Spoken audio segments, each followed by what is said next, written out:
They didn't just believe I hadn't amounted to anything.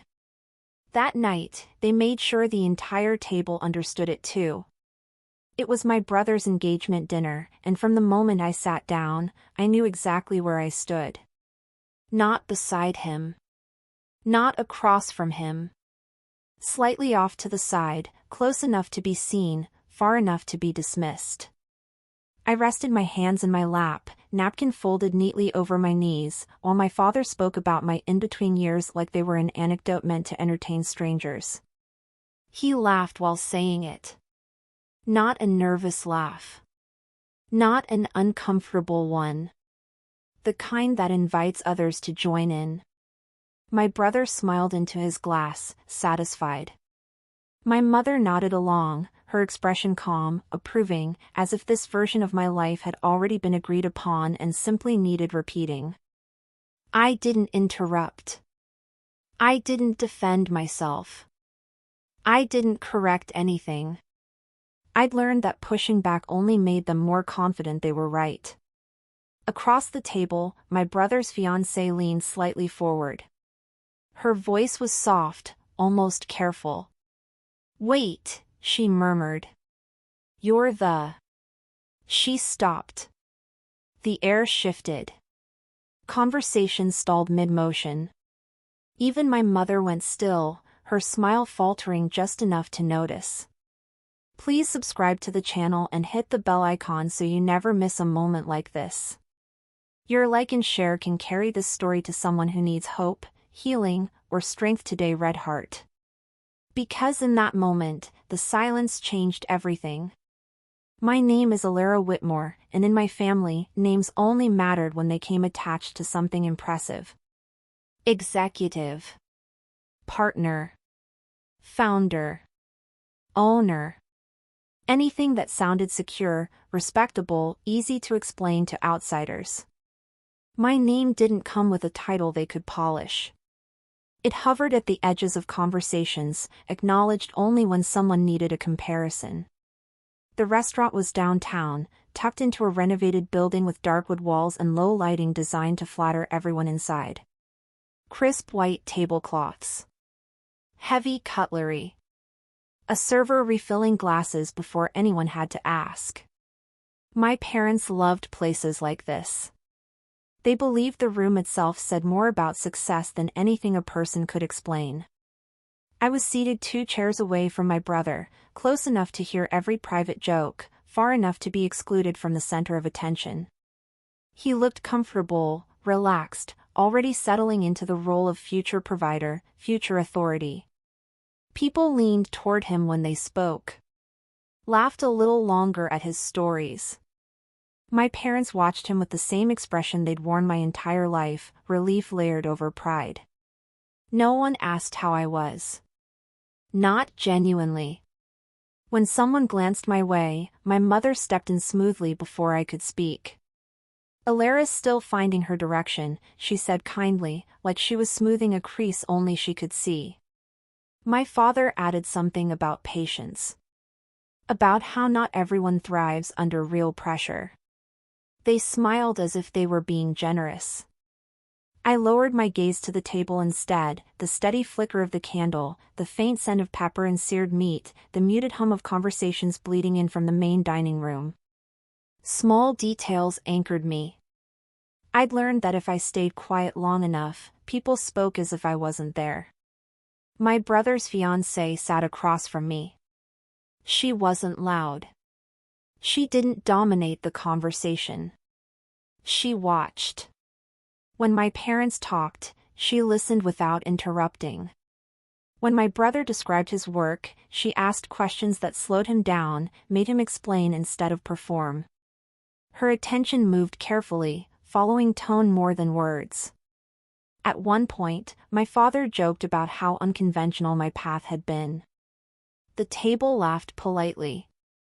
I felt that familiar tightening in my chest, the feeling of being reduced to a story someone else controlled. I didn't correct him.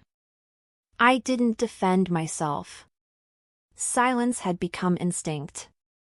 Not because I was weak, but because I was tired of explaining a life no one was interested in understanding. What no one at that table realized was that this wasn't just another uncomfortable dinner for me. It was a measure of how long I could sit in a space designed to exclude me, and what would happen if someone finally noticed. My name had always come last in conversations about success.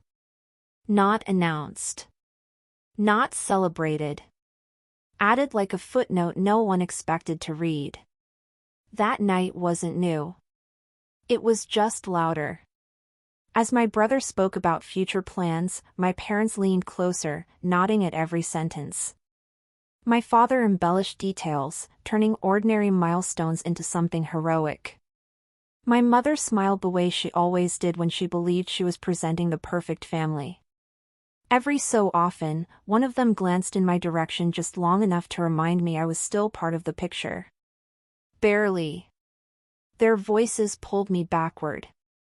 A few months earlier, I'd opened my phone to see photos from a gathering at my parents' house, a networking night.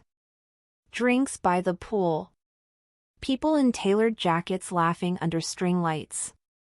I hadn't been invited. When I asked my mother about it later, she sounded surprised I'd noticed. She said it was very specific and didn't want me to feel uncomfortable. As if exclusion were kindness. Then there was the holiday barbecue. Heat pressing down. Charcoal smoke in the air. Paper plates sagging under food. I'd been talking near the fence when my father's voice rose above the music, bragging again about my brother, about business, about legacy.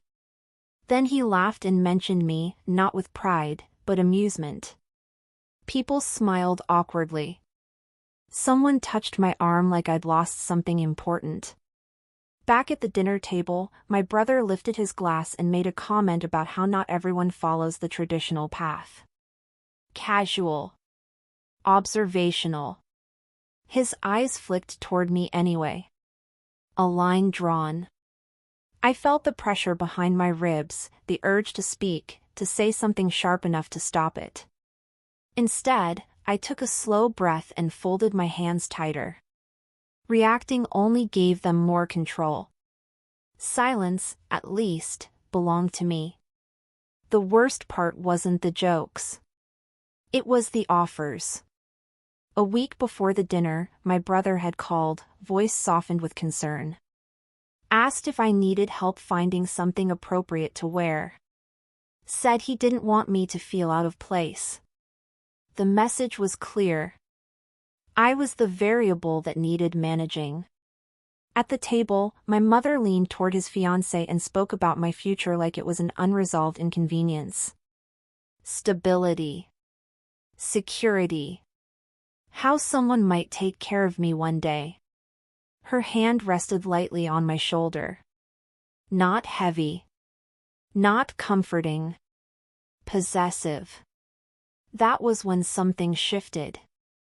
I focused on the sound of my heartbeat, steady, controlled. All the nights working alone. All the calls I couldn't explain. All the decisions made without approval. They thought my quiet meant uncertainty. They thought patience meant dependence. Across the table, my brother's fiancée had stopped smiling. She was watching me now. And for the first time that night, I sensed that the story they'd been telling about me was running out of space. I didn't flinch when my mother's hand lingered too long. I didn't glance at my brother as he nodded, as if the discussion about my life had been neatly wrapped up without me. Outwardly, I stayed composed, calm, polite, agreeable. Inside, something finally clicked. The truth was my life had never been uncertain. It just hadn't looked like theirs. While my parents hosted lavish dinners and traded loudly about legacy and influence, my own days ticked by in quiet, unnoticed rhythm. Dawn spilled into dusk in my small apartment, punctuated only by the low hum of my laptop and the occasional ping of messages from faraway time zones. My work was measured in small, deliberate victories, signed contracts, cleared milestones, concise updates that said, progress made. No applause, no audience, just steady momentum. I never discussed it, not out of shame, but because I couldn't. The work demanded discretion. One careless word could unravel months of preparation. So when my family offered advice, guidance, even financial help, I smiled and declined. Letting them underestimate me was safer than correcting them. That night, as conversation flowed around me, I realized just how mistaken they'd been. They had mistaken restraint for weakness. They saw my modest apartment as failure. My simple wardrobe as surrender. They didn't see the discipline it took to construct something that demanded invisibility. My brother leaned back, satisfied. My father called for another round of drinks. My mother discussed seating arrangements for the holidays. They were confident, certain, comfortable. And then her eyes returned to me. Across the table, my brother's fiancée had stopped engaging with the family's stories. Her gaze was thoughtful, focused. She wasn't listening to their words anymore. She was watching me. The pauses. The way I didn't defend myself. The deliberate choice to hold back. I'd seen that look before, in board calls, investor meetings, negotiations, when someone realized they'd misjudged the quiet one. For the first time that evening, I allowed myself to breathe. Not because I expected rescue. Not because I needed validation. But because I understood something my parents hadn't yet learned: power doesn't always announce itself. The dinner carried on. My parents kept talking, performing. My brother remained confident. Yet beneath the surface, tension rippled, subtle but undeniable. A quiet wire had been pulled too taut. I stayed seated. I stayed silent. Not because I had nowhere else to be, but because I knew when it would matter to speak. The server returned with another round of drinks, placing them with practiced ease, unaware the air had changed. My father raised his glass, eager to reassert control. To family, he said. And to new beginnings. Everyone echoed him. Except me. I lifted my glass just a second later.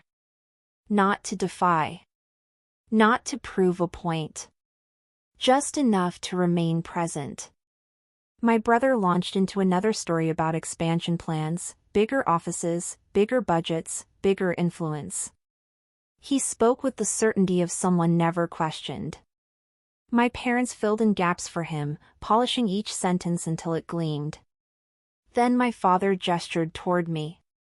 And Alara, he added casually, like an afterthought, she's always been independent. The pause was deliberate. My mother laughed softly. She does things her own way, she said. We just want her to have stability. You know how hard the world can be. I kept my eyes on the table, tracing the grain of the wood, searching for something solid to hold on to. Across from me, my brother's fiancée didn't look away. She tilted her head slightly, observing, measuring. Ellie, she asked, calm, deliberate, what exactly do you do? It wasn't casual. It wasn't filler. It was direct, focused. My brother chuckled nervously. It's complicated. Some tech thing she's been experimenting with. My father nodded, eager to rescue him. Lots of people try those ventures. It's a tough market. I felt my pulse quicken.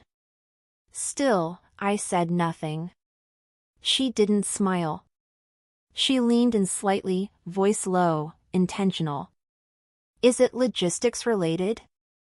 I looked up, finally meeting her eyes. Yes, I said. One word, measured. Stable. Global. Her eyebrows lifted ever so slightly. Supply chain optimization, she continued. I nodded. The room grew quieter. My brother laughed, a little too loudly. I ignored it. She ignored him. Her gaze sharpened, professional, unwavering. Then she murmured, just loud enough for the table to hear, "Wait, you." She paused. The effect was immediate. Conversation froze. Drinks paused midair. Even servers in nearby sections slowed. It felt as though the entire room had collectively inhaled and forgotten how to exhale. My father frowned. "What is it?" he asked, irritation creeping in. "You're the founder, aren't you?" she asked, directly. Silence. I met her gaze, nodding faintly. My brother's expression twisted somewhere between disbelief and panic. She didn't answer him. Instead, she pulled out her phone, navigated with calm precision, and turned it toward the center of the table. The screen displayed a headline from a major industry publication. Analysis, metrics, investor quotes, all praising a founder who stayed out of the spotlight, quiet but relentless. "This," she said evenly, "is one of the most closely watched platforms in this sector right now. Launched quietly. Strong traction. International impact." My father leaned forward, squinting. My mother's smile had vanished. My brother shook his head. "That's impossible," he muttered, realizing he wasn't being heard. She looked at him. "You said you wanted me to meet visionaries," she said. Controlled, composed. "You didn't expect one to be sitting right here?" The room remained frozen. My mother's hand slid off my shoulder, her expression faltering. Her mouth opened, closed, then opened again, producing no words. My father finally asked, voice tight with confusion, "Why didn't you tell us?" I raised my glass, calm. "You never asked," I said. My brother stood abruptly, chair scraping. "This is ridiculous," he snapped. "We would have known if it were true." She ignored him. "The whole point," she said, "was that you didn't." The restaurant slowly returned to its normal rhythm, but our table felt encased in glass. People whispered now, some staring. I felt detached, calm, centered. I didn't hide it to prove anything. I didn't need approval. I let the realization settle, they had been wrong about me, completely. I didn't rush to leave. I let the weight of the moment settle over the table, heavy and unspoken. Not the familiar silence of dismissal or neglect. This was different. It was earned, unavoidable, uncomfortable. The kind of silence that makes people rethink every assumption they've ever made. I finally smoothed my napkin, set it carefully beside my plate, and stood. Slowly. Deliberately. "I should go," I said, keeping my voice steady. The fiancé nodded once, just once, with a clear respect that made the rest of the world fade. I didn't look at my family again. Not my father, still paling in disbelief. Not my mother, her smile gone, replaced by hesitation. Not my brother, pacing, caught somewhere between indignation and awe. I didn't need to. The night air hit my face as soon as I stepped outside, cooler than it should have been, brushing past me like a soft reset. I walked a block, letting the din of the city, the chatter, the clinking glasses, fade behind me. My phone buzzed once in my hand. I didn't check it. I didn't care. For years, I'd imagined this moment ending with shouting, apologies, or forced recognition. Instead, it ended with nothing. And somehow, that was heavier, more complete than anything else could have been. The days that followed were quieter than I expected. No texts. No careful, performative family messages. When my mother finally called, her voice was shaky, fragile, less curiosity, more an attempt to regain footing in a world she thought she controlled. I answered politely, briefly. I didn't fill in gaps for her anymore. My brother never reached out. I heard through someone else that the engagement dinner had become awkward in family retellings, the story edited to protect pride. I let it be rewritten. I didn't need credit. I needed distance.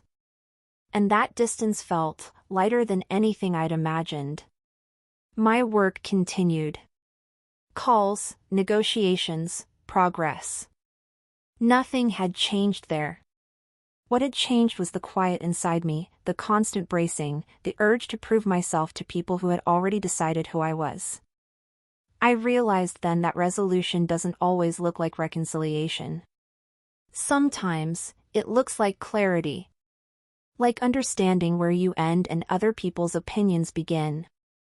I didn't lose my family that night. I lost the version of myself that shrank to fit into their narrative, the one that waited for approval, validation, or applause. And I didn't miss her at all. I used to think acceptance from family would make me feel whole. Now I know, understanding yourself matters more than earning a seat at their table. That night didn't change who I was. It revealed me. If you've ever been underestimated, dismissed, or overshadowed by the people who were supposed to see you at your best, you are not alone. The real power isn't in shouting your achievements. It's in living them quietly, consistently, and letting the silence speak for itself.